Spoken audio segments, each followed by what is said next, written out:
Depuis que Sir Gordon Dobson a attiré l'attention en 1960 sur la perte d'ozone dans l'Antarctique, l'inquiétude concernant l'effet des gaz chlorofluorocarbone dans l'atmosphère n'a fait qu'augmenter.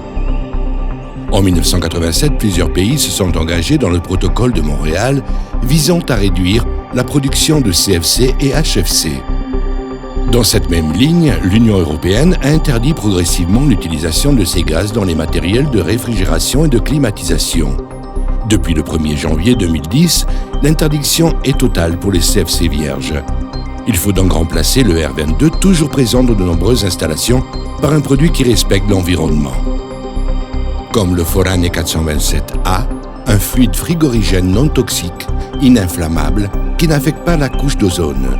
Le produit qui a démontré qu'il est celui qui contribue le moins au réchauffement climatique parmi les substituts du R22. Le Forane 427A est utilisé avec succès depuis plus de 5 ans. Mais aussi, le choix du Forane 427A est la solution la plus compétitive, car elle entraîne un coût de 5 à 10 fois inférieur à celui qu'il faudrait investir dans une nouvelle installation.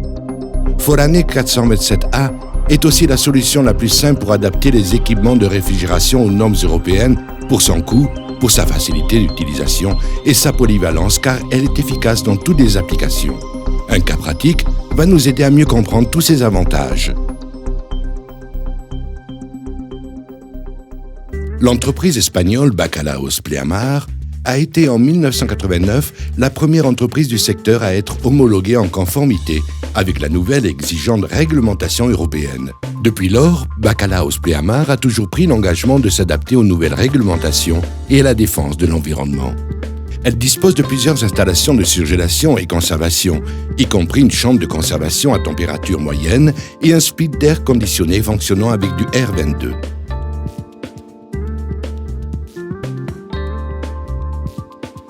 D'abord, nous remplaçons le R22 de la chambre de conservation.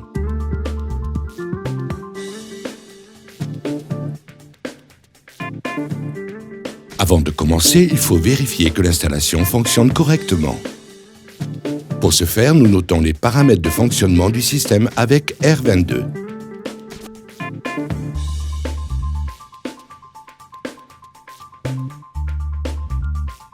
Pression moyenne du manomètre de haute pression décharge. Pression moyenne du manomètre de basse pression aspiration. Température moyenne de haute pression selon le manomètre. Température moyenne de basse pression selon le manomètre. Surchauffe. Température de la chambre. Consommation d'énergie.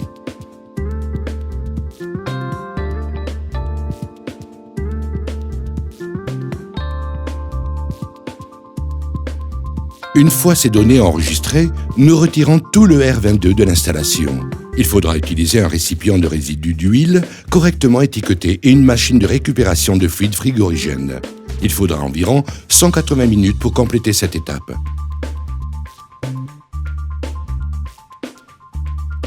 Une fois le gaz retiré, il faut récupérer l'huile.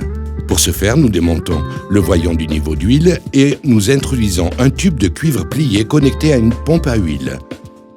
Donc, nous nous assurons d'aller au fond du carter pour récupérer toute l'huile minérale.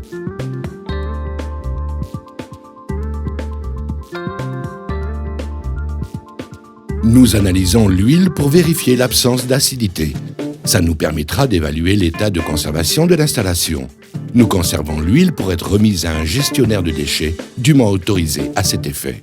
10 minutes sont suffisantes pour effectuer cette opération.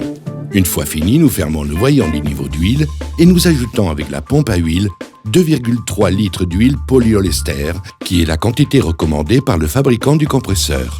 Le remplissage d'huile prendra environ 5 minutes.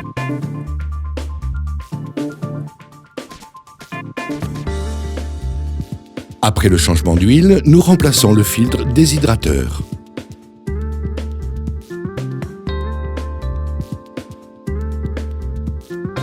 Ensuite, nous faisons le vide dans l'installation.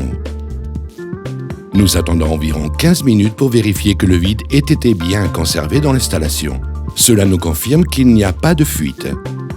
Nous rechargeons avec du Forane 427A. Nous chargeons 11,5 kg, environ 95% des 12 kg de R22 qu'il contenait. Il a fallu environ 60 minutes entre faire le vide, vérifier qu'il s'est conservé et compléter la recharge.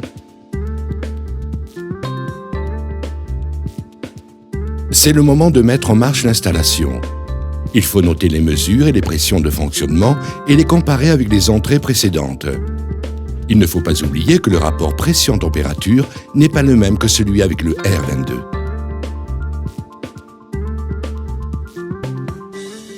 Nous réglons le détendeur car le point d'évaporation est trop bas.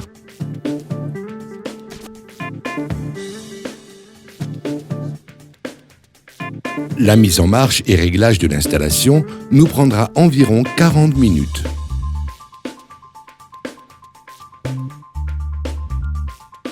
Enfin, nous mettons une étiquette pour informer que l'installation fonctionne maintenant avec de l'huile polyolester et du Forane 427A. Nous pouvons observer qu'avec Forane 427A, nous pouvons obtenir une température inférieure de décharge et une moindre consommation électrique. Les autres paramètres sont identiques ou équivalents. La prochaine étape sera l'intervention sur le climatiseur split. Il ne faut pas changer l'huile, car le compresseur est hermétique. Cependant, l'utilisation de Forane 427A ne posera aucun problème.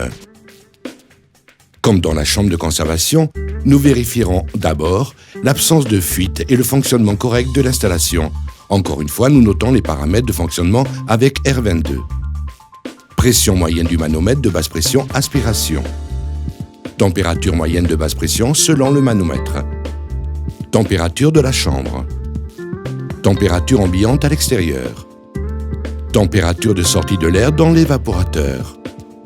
Consommation d'énergie. Nous retirons le R22 de l'installation en utilisant un récipient de résidus d'huile correctement étiqueté et une machine de récupération de fluide frigorigène. Après avoir fait le vide dans l'installation et en attendant un certain temps pour vérifier qu'il ait été bien conservé, nous introduisons du Forane 427A, 95% des 670 grammes nominaux de l'appareil indiqué par le fabricant. Nous mettons en fonctionnement l'installation et nous vérifions que les paramètres sont conformes. Dans d'autres cas, nous pouvons avoir besoin de régler la charge de fluide frigorigène. Nous pouvons observer encore une fois qu'avec du Forane 427A, nous pouvons obtenir une température inférieure de décharge et une moindre consommation d'énergie. Les autres paramètres deviennent identiques ou équivalents. Comme nous avons pu le vérifier, le Forane 427A est sans doute la solution la plus simple pour remplacer le R22. Et la solution la plus simple est toujours la meilleure. Nous mettons une étiquette pour informer que l'installation fonctionne maintenant avec du Forane 427A et nous pouvons considérer le rétrofit terminé.